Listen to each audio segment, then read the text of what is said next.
Hello everyone, welcome to our YouTube channel. Today we are going to talk about JSon. So first of all, what is JSon? JSon stands for JavaScript Object Notation.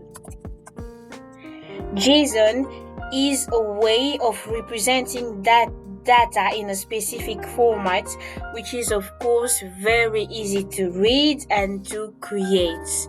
So in Postman, when you write the body of your request, you have the option to choose between writing the body in text, in JavaScript, in JSON, in HTML, or in XML. In most of our videos, we have used JSon. That is why we want to elaborate and understand a little bit what is JSon and how you can easily create a JSon structure in Postman. So in JSon, you have many data types. The data types can be string, or you also have numbers. You have booleans, you have arrays, and you have objects. And each one of these data types they have a way of being represented. For example, a string, when you write a string, you're always going to have double quotes and you write your string in between. For numbers, you don't have to put the double quotes, so you can just write the numbers there, and the booleans are always going to be true or false. The arrays, in order to write an arrays, you have to have the opening and closing brackets, and within here you can put arrays, let's say an array of names. So you're going to have Peter, Charles, etc. And objects, of course, you can also have the objects, and you will put them within here. So within these two, you can have your object in there. So now that we know the different data types that you can have in JSon, how would you represent or structure your JSon file? So first of all, what we have to understand is that the extension of a JSon is always going to be .json. So you write your file, let's say in Notepad++, you have to save it as your name, my file, .json. That is the extension. And then after this, now, in order to write a JSon file, you have to know that you're always going to have a pair of key and value. So you'll have a key on this side, and then on the other side, you're going to have the value. You always have to put the key within two quotes. So the key is going to be within two quotes and its value is going to be on this side. So now the value, depending on if the value is a string or a number or a boolean or an array, it's going to have the double quotes as well or not. So let's say, for example, the key is going to be name. We want the name. And then the value is going to be Peter. But so I'm just going to write here Peter, but because Peter is a string, we're going to put double quotes here. Another example, let's try something else. Let's say age. Age as a key, and the value is going to be 60. So this is going to be the value of age. And as 60 is a number, we are not going to put it under the double quotes. And also one thing to remember, to separate keys to each other, we have to put a comma at the end.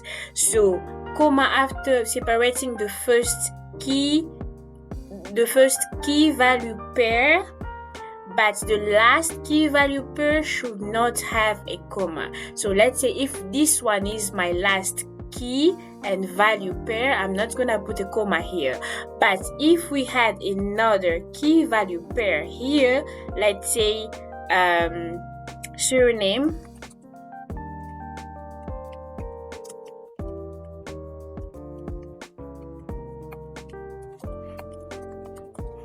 then this one will have to have a comma, but not the last one. So now we are ready to go in Postman and try to write our first body request in JSon.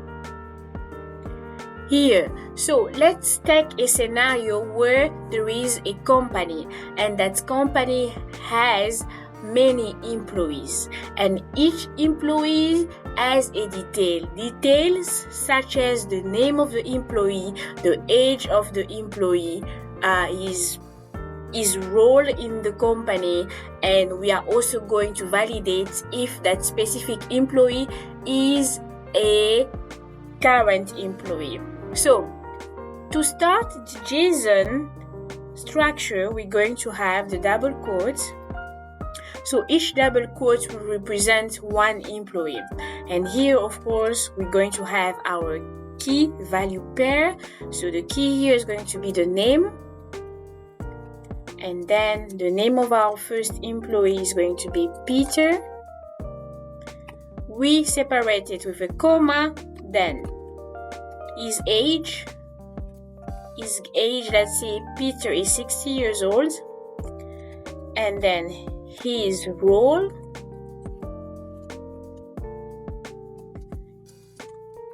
it is a string, so he's a manager, and then his current employee. We have to put the double quotes here, and this is going to be true.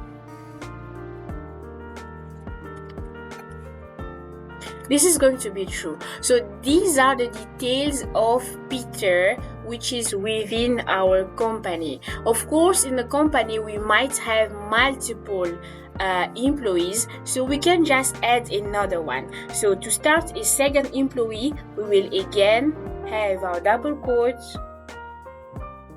And in here, we are going to have the name,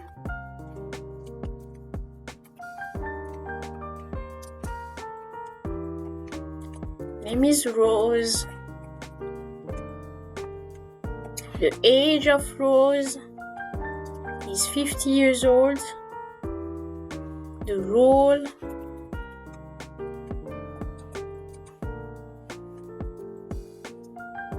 she's in HR,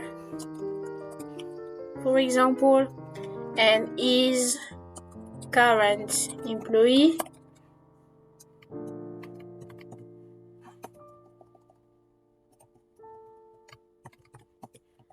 We're going to say no. So it's going to be false, as it is a boolean. So this is what we have written, but of course we want to know if our JSon structure or syntax is correct, as we have noticed some red underlying here. What is good with Postman is that it offers us the possibility to check if our JSon syntax is correct. If it underlines it, you can put your mouse over it and you can see what it is telling you. For example, here it's saying end of the file expected. So this is end of the file expected. Of course, here we have two objects following each other, and we know that one object, so this structure is basically correct. It would be correct if we had only one object, but we have two. We need something basically to englobe it. It is now an array of objects. This is one object. If it was alone, then the structure would be good. As you could see, if I remove this part, there's no underline anymore. So this JSon is correct. But by the time I had a second one, we have an error here. This is because we now have not only an object, but we have an array of objects. So remember with me that an array needs to be within these two brackets. So we're going to add a bracket over here. So our opening bracket, and then we go all the way to the end to add our closing bracket. So once we come here, okay, it's saying expected comma. Okay, so basically we have to add a comma here. And then there we have it. We are adding a comma because key and the value pair, we need a comma. Also, in order to separate two objects, we need a comma in between. So thank you very much for watching. That is it for today, and we see you next time.